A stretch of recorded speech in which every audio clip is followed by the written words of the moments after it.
La Terre est géographiquement composée d'un quart de surface terrestre et de trois quarts de surface océanique. Le corps humain moyen est composé jusqu'à 90% de son poids en eau dès la naissance. Le fœtus humain passe 9 mois approximativement in utero et dans l'eau. Tous les êtres vivants qui ont du souffle sont nés dans et ou à partir de l'eau. La Terre contient environ 368 billions de mètres cubes d'eau. Les humains, dans leur vie, utilisent moins de 10% des ressources mondiales en eau à tout moment. L'être humain moderne moyen utilise environ une centaine de gallons d'eau par jour, ce qui représente 5 fois son poids moyen, plus de 800 livres. L'être humain moyen en bonne santé peut boire jusqu'à 3 gallons d'eau par jour. Tous les mythes les plus anciens, les théologies et les cosmologies, parlent de la création comme émanant de l'eau. Toutes les lois, depuis l'Antiquité primitive, furent écrites pour réglementer séparément la terre et la mer. Les lois relatives à la terre sont devenues la loi de la terre, ou la loi naturelle, ou le droit commun. Les lois relatives à la mer sont devenues la loi de la mer, ou plutôt la loi de l'amirauté, ou la loi maritime, qui est une loi internationale, la même partout dans le monde, peu importe où vous allez. Toutes les lois, depuis des temps immémoriaux, trouvent leur origine sur une base ecclésiastique appelée le droit canonique, inspiré par les lois anciennes et le droit ecclésiastique des rois. La loi naturelle ou le droit commun préserve principalement les droits inaliénables et les besoins des êtres humains qui vivent sur la terre et qui diffèrent entre les nations.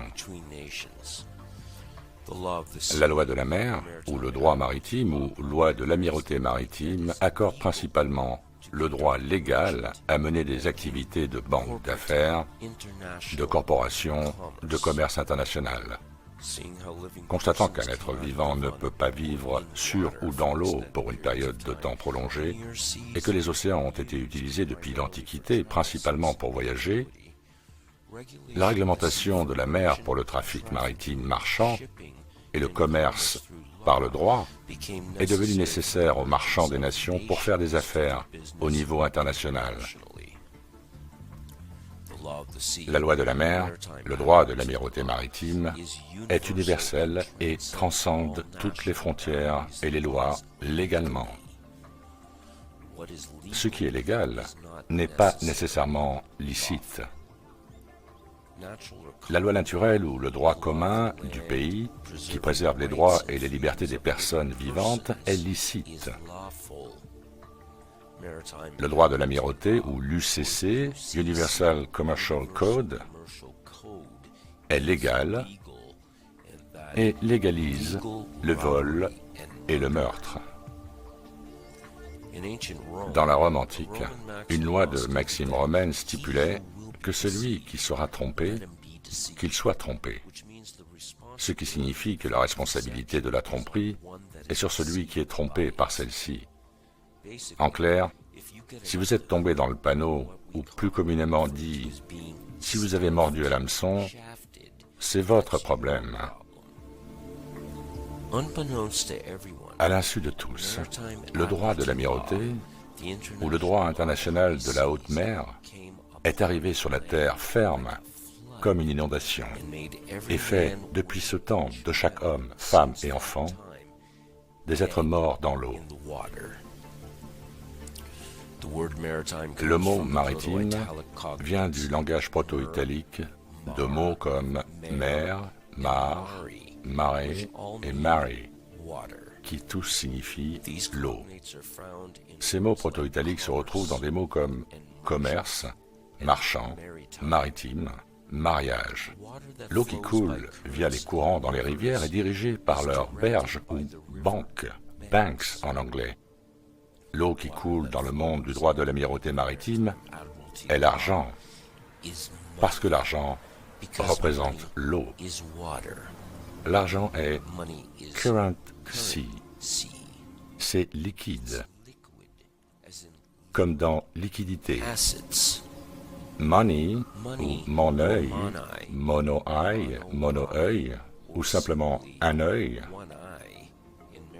est, dans les lois bancaires de l'amirauté, l'élément moteur, le cash flow du système de merchandising et de trafic. Pour naviguer dans ce monde fictif, il doit y avoir des bateaux. Les bateaux naviguent sur l'eau, sur les mers, et quand ils veulent accoster, ils vont dans un port. Lorsque vous branchez votre appareil électronique sur un ordinateur, vous le branchez via un port USB, un port Universal Serial Bus. Le monde de l'Internet est aussi métaphoriquement lié à l'eau. Nous avons le web profond. Et lorsque vous diffusez en direct sur les médias sociaux, vous diffusez votre émission en streaming.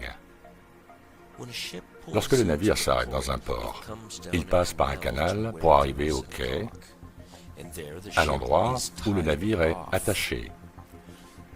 Là, le capitaine du navire soumet au capitaine du port un manifeste d'accostage, une licence et un manifeste des marchandises et services fournis par le navire à quai.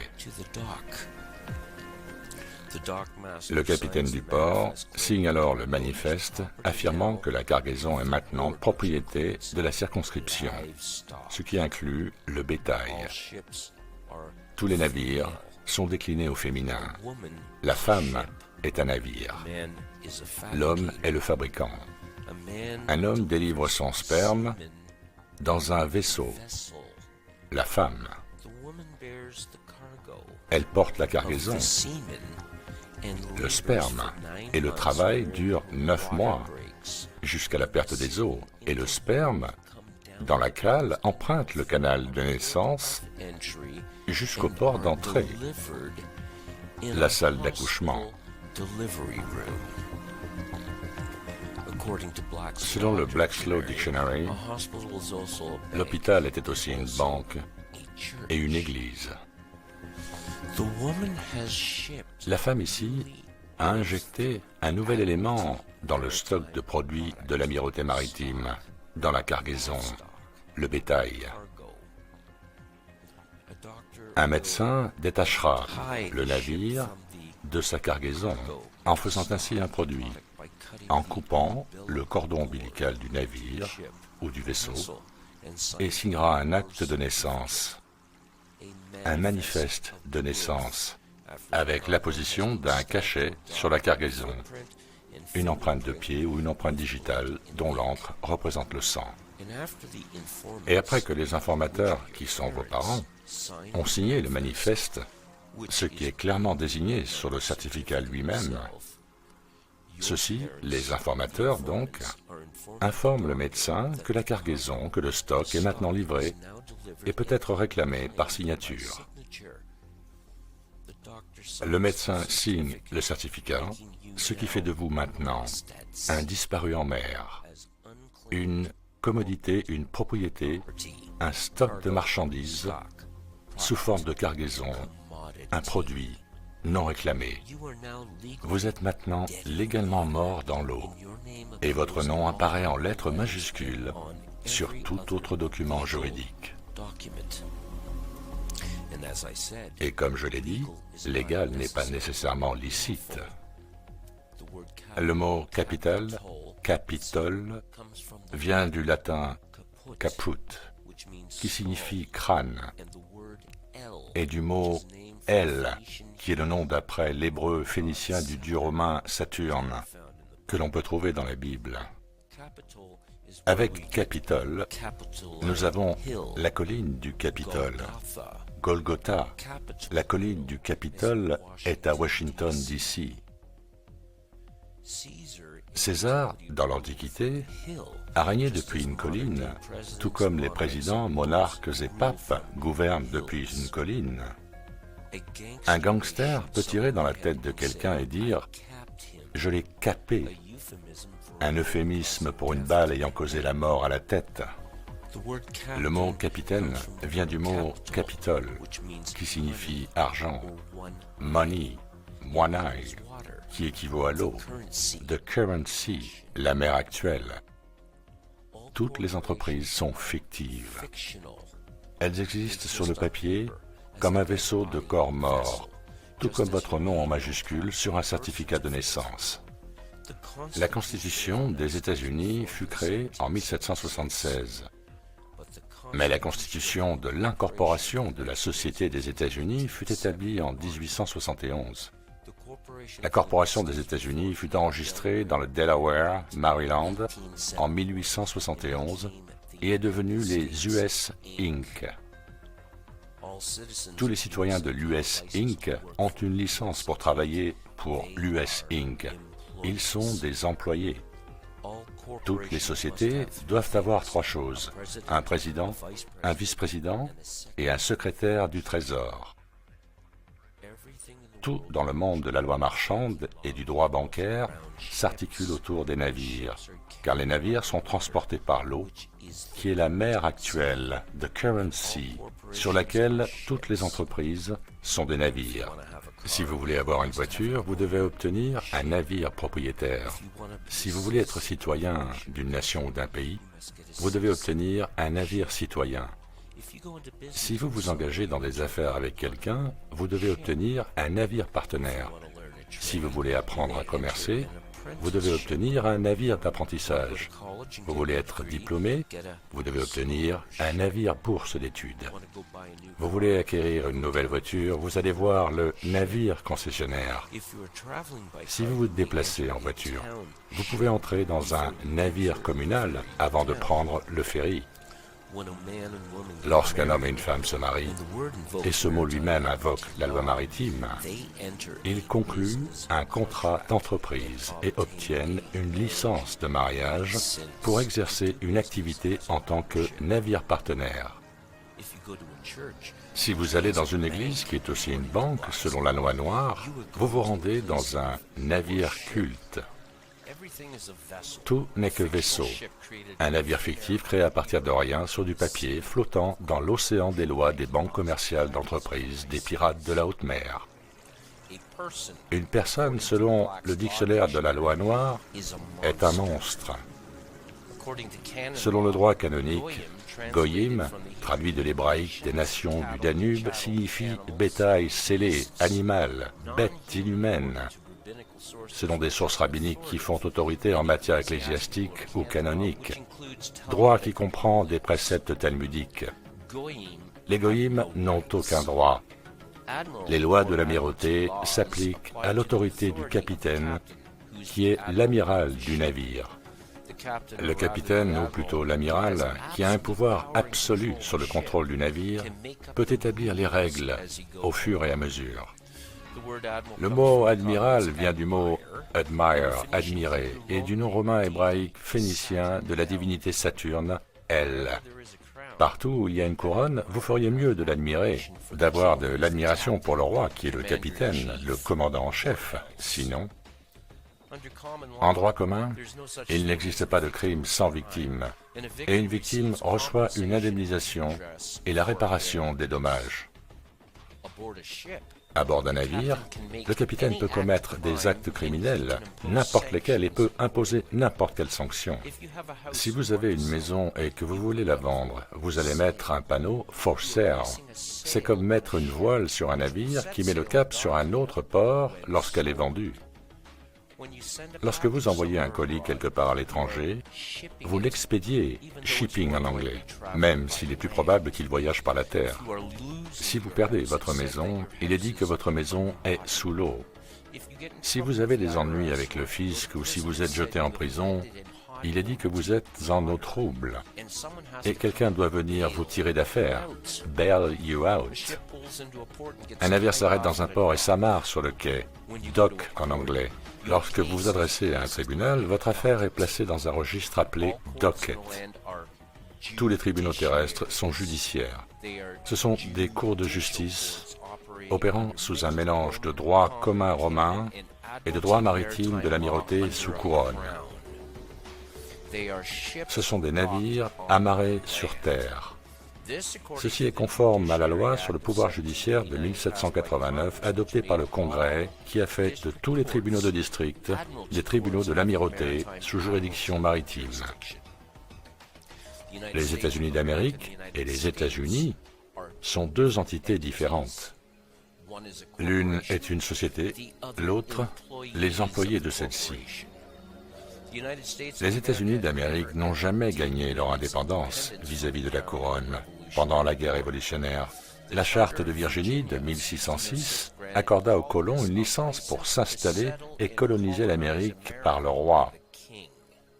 Le traité de 1783, après la capitulation de Cornwallis vis-à-vis de Washington à Yorktown, contredit complètement et clairement la notion généralement acceptée et enseignée que l'Amérique a gagné son indépendance par rapport à l'Angleterre. Le premier article du traité de 1783 renonce à toute visée sur les États-Unis, à l'exception du tribut continu au roi, régi par la Charte de Virginie de 1606.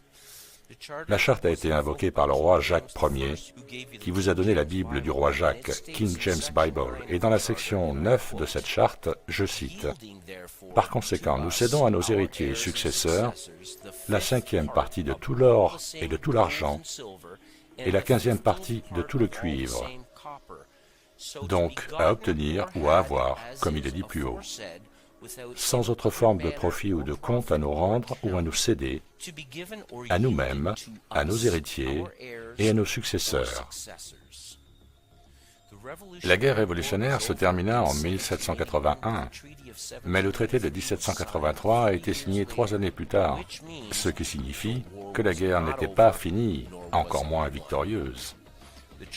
Le traité de 1783 a maintenu le tribut dû par les colons au projet du roi, ce qui signifie que l'Amérique reste aujourd'hui une colonie britannique qui paie un tribut à la couronne, tel qu'imposé par la Charte de 1606.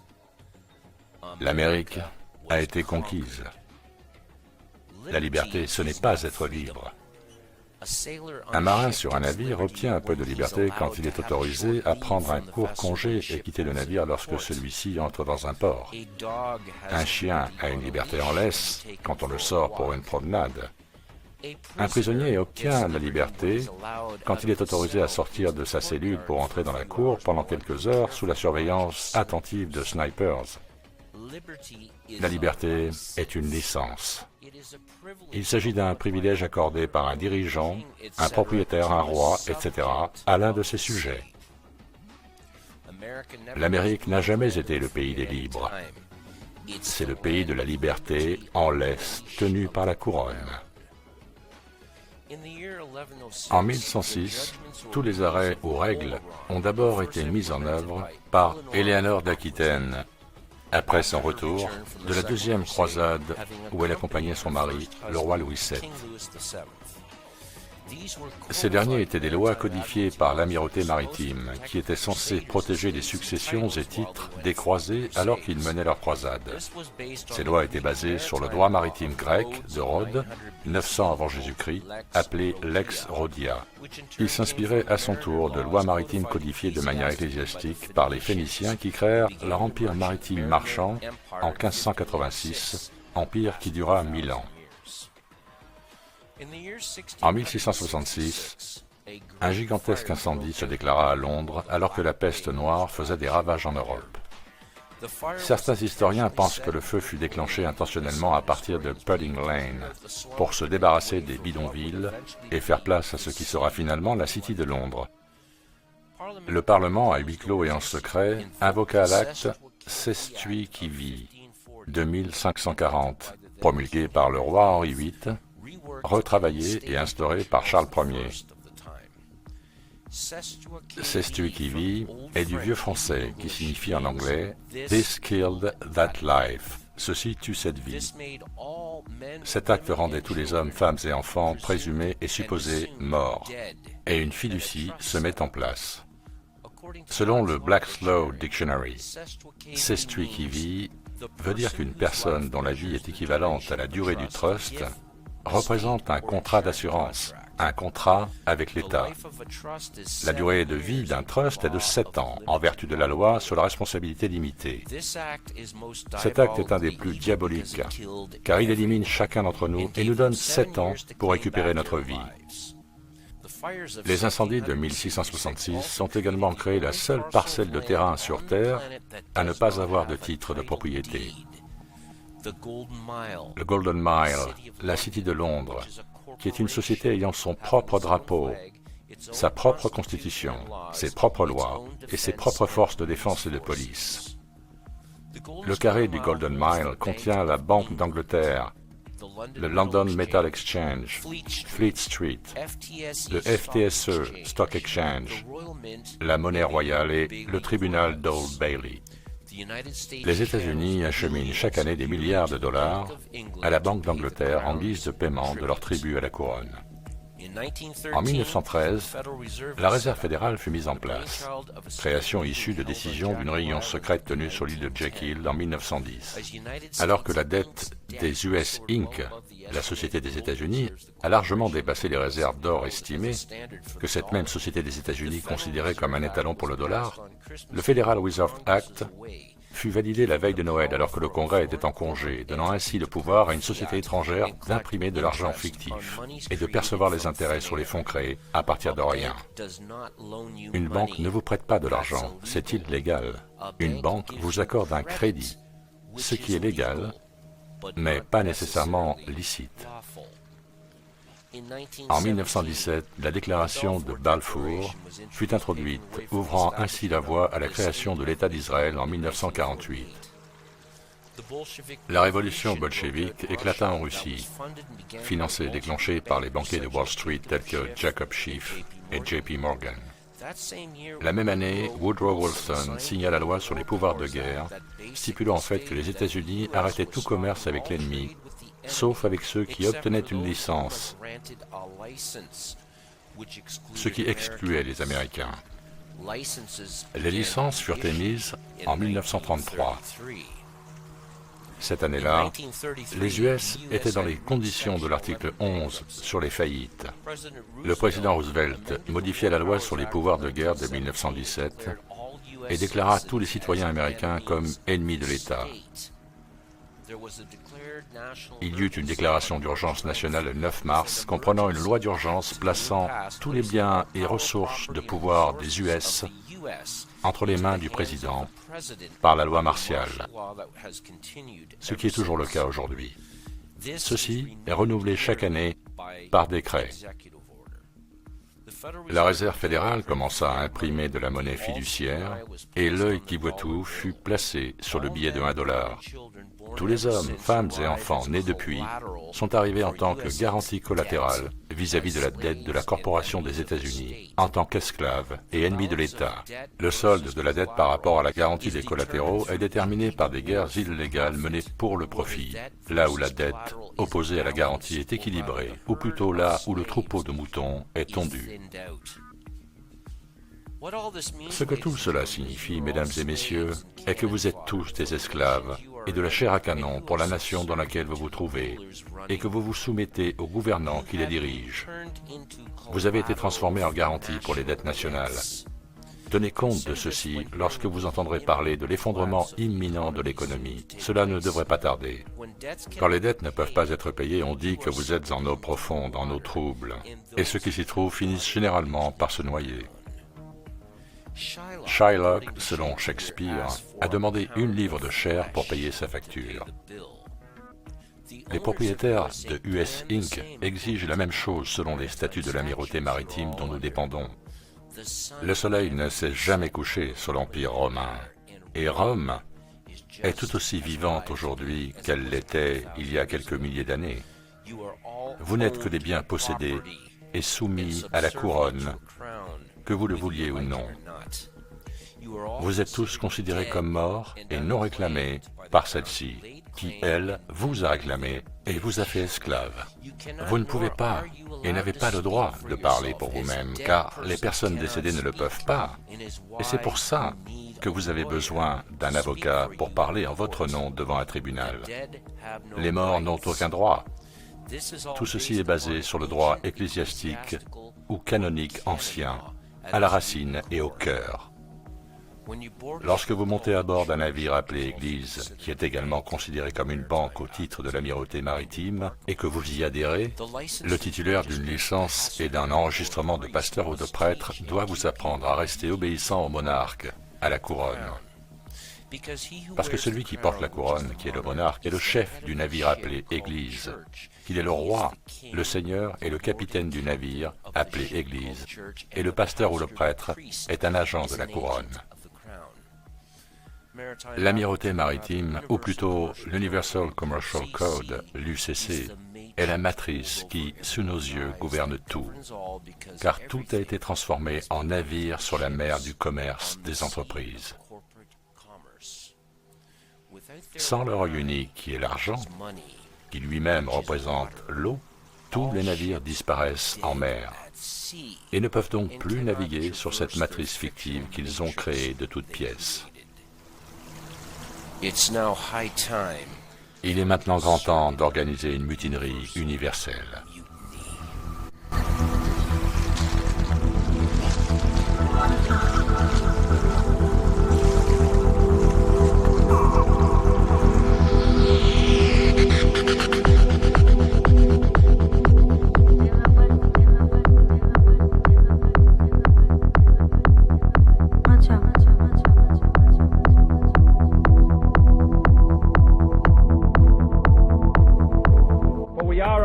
Car nous sommes confrontés dans le monde entier à une conspiration monolithique et impitoyable qui, pour élargir sa sphère d'influence, s'appuie principalement sur des moyens de convoitise par l'infiltration au lieu de l'invasion et par la subversion au lieu des élections.